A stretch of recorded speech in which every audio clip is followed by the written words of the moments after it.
का ट्रेड अगर कुछ है तो वो भी पता कर लेते हैं। नीलेश जैन हमारे साथ जुड़ चुके हैं ऑप्शंस के चैंपियन के लिए।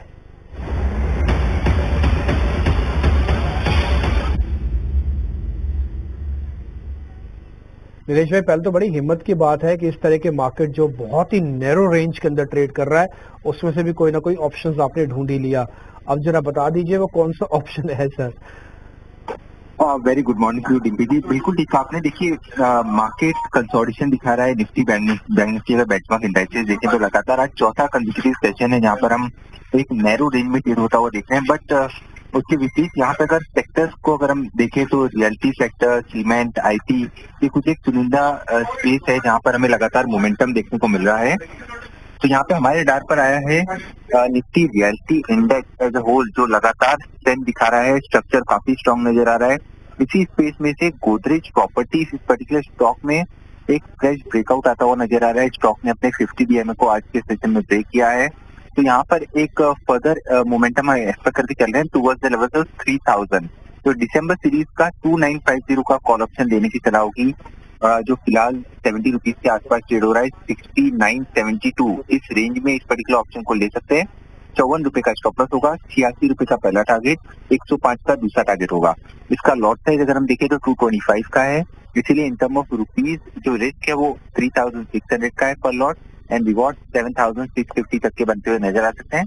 तो ओवरऑल अंडरलाइन की बात करें तो गोदरेज प्रॉपर्टीज हमें 3000 प्लस तक के पॉजिटिव मूव के लिए अच्छा लग रहा है, इसीलिए कॉल ऑप्शन खरीदने की सलाह होगी। बढ़िया, ये आपका ट्रेड काफी ठीक लग रहा है मेरे को। और आप देखेंगे शेयर करीब आधा पौना % ऊपर है। मैं एक काम और करता हूँ नीलेश भाई, 1 मिनट के लिए जरा आप स्क्रीन लाइन पे रहिएगा, फोन काटिएगा नहीं। मैंने ना इसके 15 मिनट के चार्ट डाले। अमूमन वैसे तो हम डेली से चेक करते शुरू हुए, क्योंकि ऑप्शंस का ट्रेड है, जल्दी जल्दी सब कुछ चाहिए। तो हमने एक 15 मिनट का चार्ट डाला, उसके अंदर भी हमको बड़ा ब्रेकआउट अच्छा सा दिख रहा है और ये डाउनवर्ड स्लोपिंग लाइन का ब्रेकआउट है। आई होप सो कि आप जो कह रहे हैं वो बिल्कुल आ जाएगा ऊपर, और 3000 के ऊपर आते ही कॉल तो रॉकेट हो जाएगी। ये देखिएगा नीलेश भाई, कुछ यही आप कहना चाह रहे हैं कि इसका ब्रेकआउट है?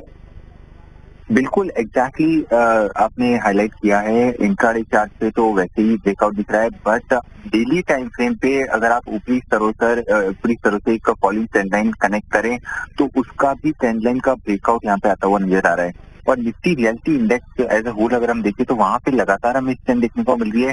तीसरा कंसेक्यूटिव सेशन है, एक rounding bottom formation Nifty realty index पे बना है। DLF, Godrej properties, operators realty, in fact ये 3 प्रीफर्ड बैठे हैं, बट इन तीनों में से भी गोदरेज प्रॉपर्टीज जो कंपेरेटिवली कम चला है और अब यहाँ पे चलने के आसार ज्यादा नजर आ रहे हैं। तो एक फ्रेश ब्रेकआउट है, इसलिए यहाँ पे कॉल ऑप्शन 2950 का लेने की सलाह। ठीक है, 2950 की कॉल ऑप्शंस का हमने एग्जैक्टली भाव भी आपको दिखा दिया, चार्ट भी दिखा दिया, सर ने कन्विक्शन भी बता दी। नीलेश भाई बहुत शुक्रिया। अगर आप देखेंगे मैंने उसी 15 मिनट के चार्ट को सिर्फ फटाफट से डेली कर दिया जैसे सर ने बताया, और वहां पर भी सेम ट्रेंड लाइन, मैंने कोई चेंजेस नहीं किया, सेम ट्रेंड लाइन आपको दिखेगी, उसका भी आपको ब्रेकआउट दिखेगा।